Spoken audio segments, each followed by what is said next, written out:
Welcome back to Module 12 of the Series 65 and 66 class presented by Series 7 Specialists.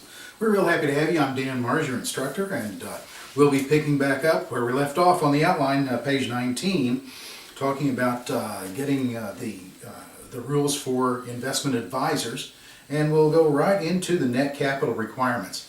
Now, one of the reasons why it's real important to remember the terminology is that you have the business, the investment advisor, you have the individual who's the investment advisor representative, or IAR, all right? There is no net capital requirement for the individual. Now the business, it has some, but not for the individuals. So broker-dealers, now broker-dealers' net capital requirements at the federal level are like huge. And so the fact that if you see it use $35,000, you probably won't see it though. All right, so just like I said, I wouldn't worry too much about it. I would just equate it with the highest tier of net capital for investment advisors when we're talking about the state requirements.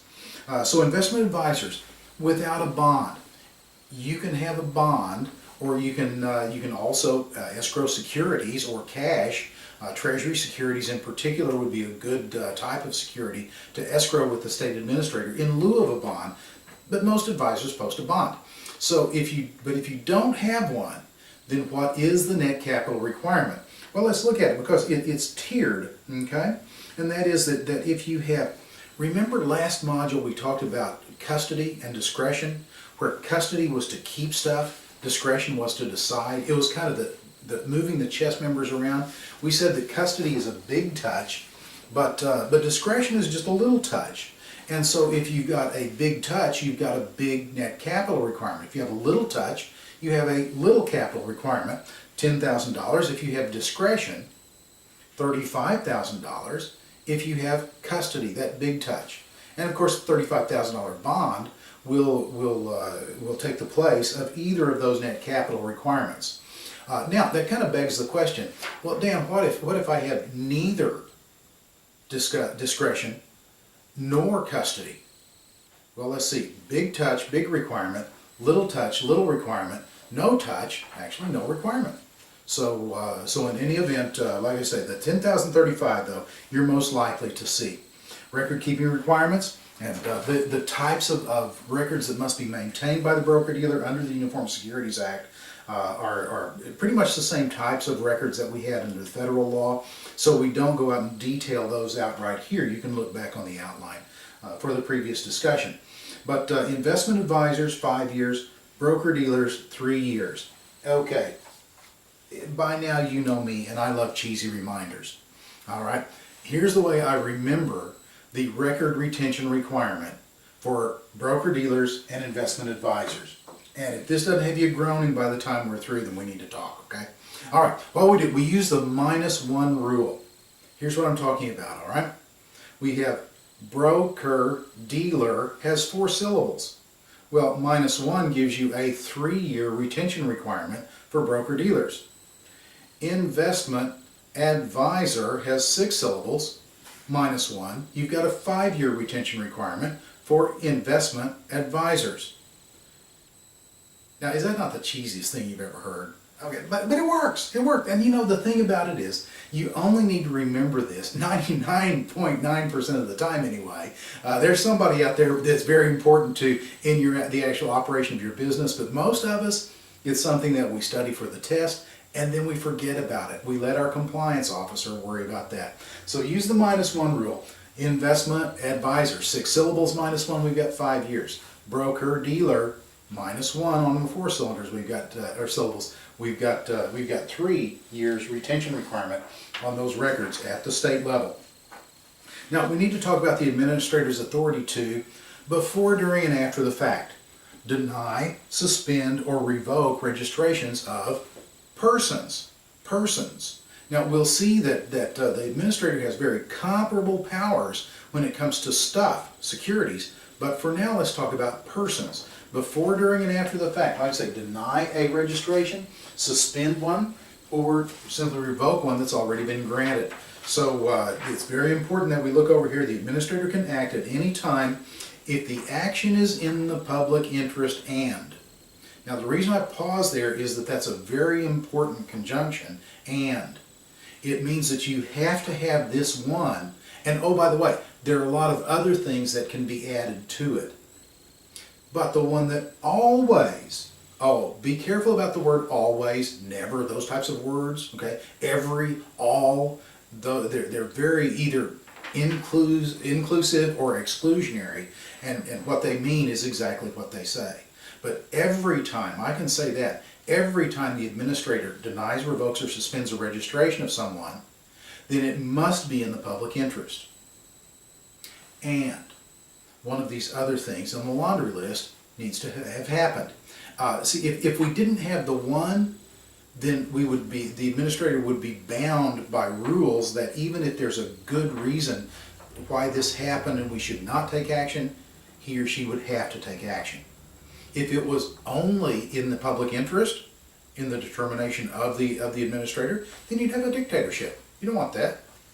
So you have both, and you have following the rules, but room for discretion and for something that we need to look at extenuating circumstances. Gives that administrator that type of flexibility.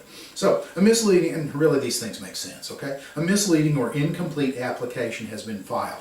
So I lied on my application, and you're going to go ahead and you're going to grant my registration. I don't think so. All right. Let's see. The person is under an injunction. That's one of the things that's very true in everything that we talk about. It's what I call the "if you're in trouble in school, you're in trouble at home" clause. Because you've heard that before, okay? That just wait till you get home. You're going to be in trouble, more trouble there than you were at school.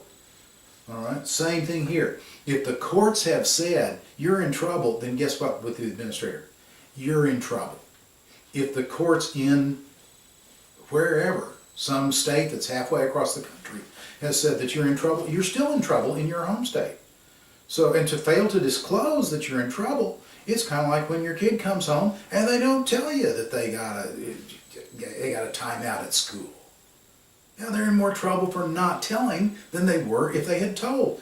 It's just like the same type of situation. So if the courts have said you must cease and desist, then yes, the administrator is going to back that up. Now there's one little thing we need to pay attention to here, and that is injunction or enjoin. Injunction is spelled with an I, and what it is, it's the piece of paper that says cease and desist, you can't operate in this way anymore.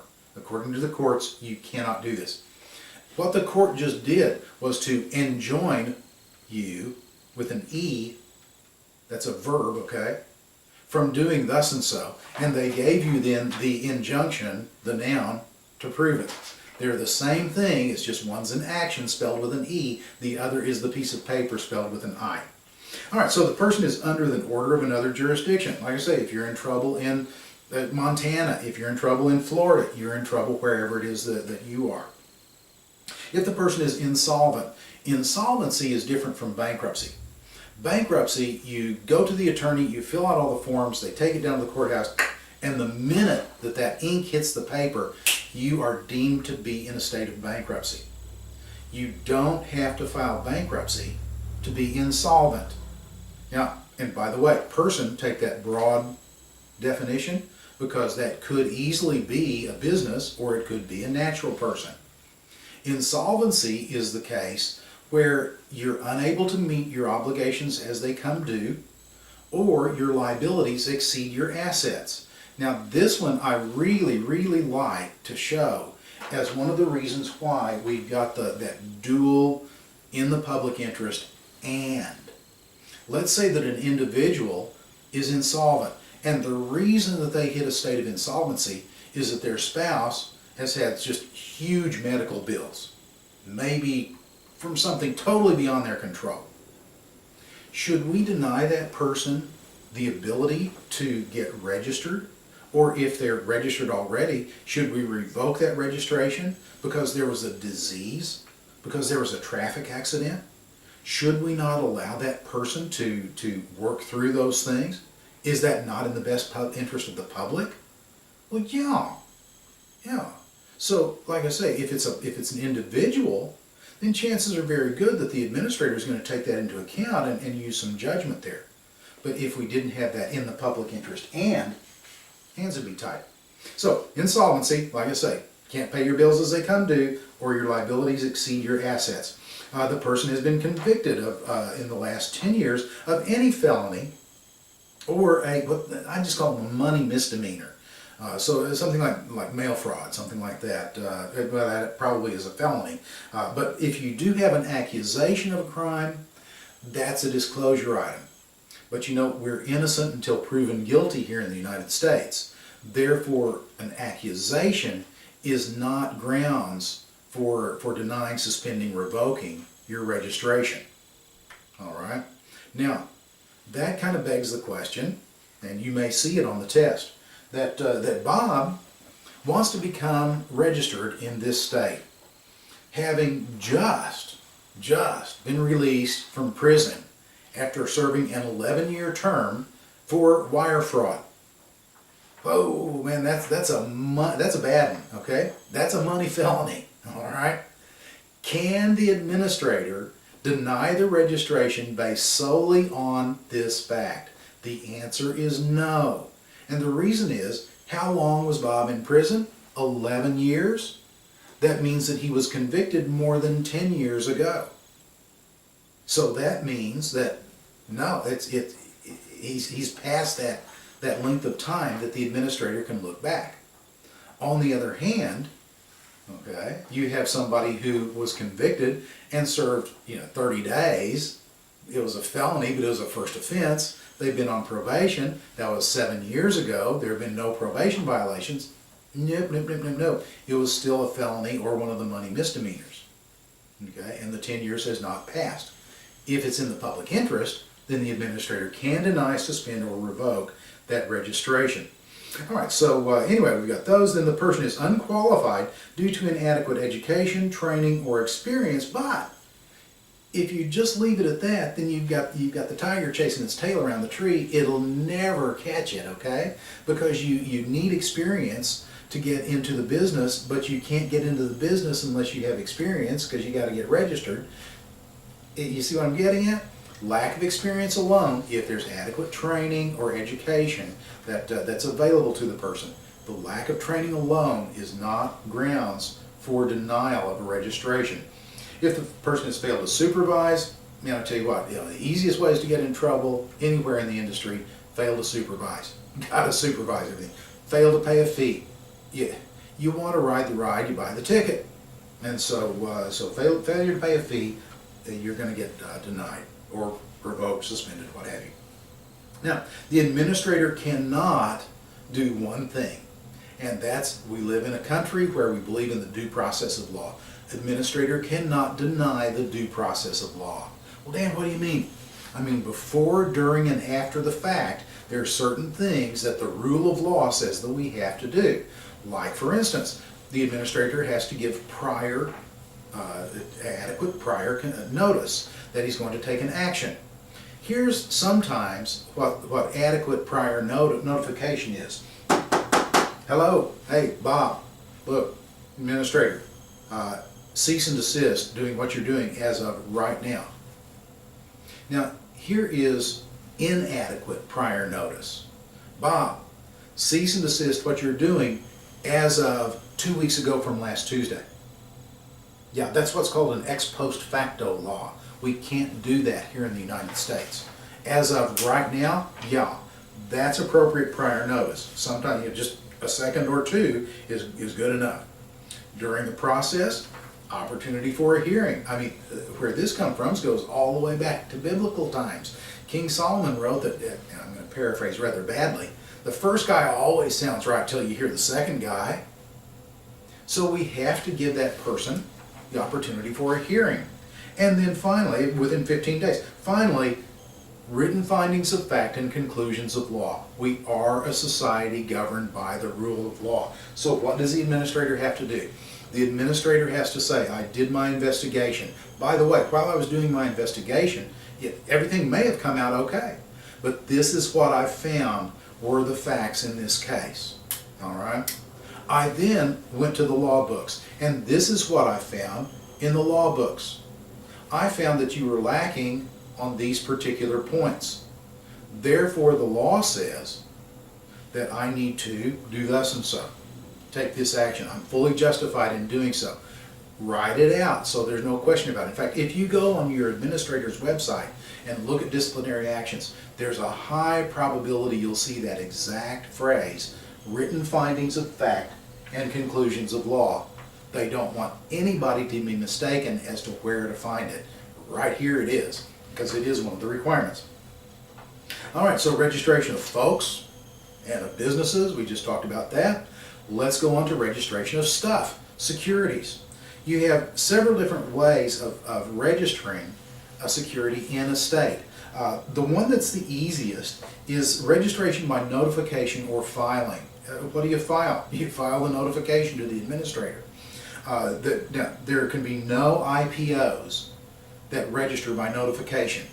There's one of the key words to look for. An initial public offering, okay, it can be registered in a state. How? Registration by notification or filing, by coordination, by qualification, or all the above. That's the only, either all the above or none of the above. That's the only answer set you could have on that, because there are only 3 ways. You need 4 answers. All right. So, but it's an initial public offering. You look up in the question again. So, oh yeah, IPOs, notification is out of the question. Most commonly, this is used for investment companies. All right, that's where it's used most commonly, and frankly, get fees. That's what they're doing. But no IPOs must be allowed in this state by the administrator. In other words, the administrator has to allow registration by notification. The offering is effective upon filing of the documentation. And the reason I say that is that with the investment companies, remember we said that the federal government carved out specific jurisdiction over investment companies back in 1940. But the administrators still want fees to come into their state. All right? So the administrator can require a fee, but then they're out of the loop. So it's just a notification. Here we go. We've taken care of everything at the federal level. It's actually like a little box of stuff. That's cool. Yeah, but anyway, it's effective upon filing the documentation, because they've taken care of everything at the federal level that needs to be taken care of, except that fee. Registration by coordination. CO is how it starts. Coordination, it's the most common way. And what I want you to think of about coordination, if you're going to coordinate, you've got to have at least 2 things or 2 people or 2 entities to coordinate. And what we're doing is we're coordinating state along with federal. So we have a concurrent filing with state and federal. And think of this, the reason we do that, remember that the domain of the federal government is interstate commerce, involving some other state. All right? Think of this for interstate offerings, because if it's intrastate offerings, then we're going to see the qualification is the one we need. There's nobody to coordinate with. We're just going to register in the one state where we bring out the securities. So that, like I said, you don't have that second party to coordinate with. So registration by coordination, most common means of registration, is simultaneous federal and state, like I said, coordinating between the 2. The effective date, who has the preeminence? Federal government. There's a law that says it. And so the effective date is the same as the federal. And the administrator has to have 3 copies of this prospectus, plus any amendments, starting to get a little bit lower in probability for questions. No stop order can be in effect at the state level. And then again, typically associate that with interstate offerings. Intrastate offerings, okay, typically you'll register by qualification. And just break it down, okay? Qualify means that what you do is you go, you get the papers, you fill them all out, you create your disclosure documents, you take it down to the state administrator's office, you turn it in, and you qualify to sell your securities in this state. Think of intrastate issues. You know, qualification kind of gets a bum rap. Oh, you can always do qualification. You know, as if it's the last resort. If I've got a little home builder, let's say, and I'm based out of Oklahoma City, And it's 150 miles in any direction to get to the state line, and I only operate within about a 30, 40, 50 mile radius. I'm never going to go to another state. Nobody's going to know me. My best bet, if I need to issue securities, is to issue them here in Oklahoma. That's it. An intrastate offering. Why would I mess with other states? There are securities that it fits to a T. So the administrator is basically in charge because everything the administrator says is going on in my state. So it's my ballgame. Think small. Okay. State by state registration in the desired location or locations. The administrator determines the information required in the filing and the effective date, when it becomes legal to sell those securities in this state. And it is, again, it's always available. Think of intrastate offerings. That's where it's most commonly used and the best application for it. All right, so registration statements may be filed by either the underwriting broker-dealer or the issuer, the company itself, like on qualification. Who's going to file that? If Bob is going to self-underwrite on Bob's Dry Cleaners, then he's going to file it himself. All right, it just makes sense to do so. Or a secondary seller. Now see, if I went in with my brother-in-law and we formed this company back 20 years ago, and now, gee, the thing went public. At least it went public intrastate here in Oklahoma. But now the kids are getting ready to go to college and I need to raise some money. I've got all this stock that, it's great, but I need some money for college. What I'm going to do is, I can't just sell it, but I need to sell more than I can, just kind of dribbling it out. I'm going to actually file a registration statement to take my stock that's never been through registration. Okay, it has to go through that, or at least some kind of a substitute for it. At least once, that's it. So what I'll do is, I'll register my shares. The company will get nothing. That's a secondary seller, and I can prepare those statements, the papers, and I can actually file it myself. The reason why this is so important, it shows up on the test. Think small, think local. If you do that, it really, really helps us out, especially on something like this next point. When you're talking about the Uniform Securities Act, got to think small. These registrations will remain open for 1 year if any of the securities of that class are outstanding, have already been sold, okay, and are in the hands of the public. That's what outstanding means. And if you were a New York Stock Exchange company, boom, you'd hit the effective date, it'd all be gone. Doesn't make any sense at all. What about Bob's Dry Cleaners? How long is it going to take Bob to raise that $3-4 million that he needs to raise, that $250,000 that he needs to raise?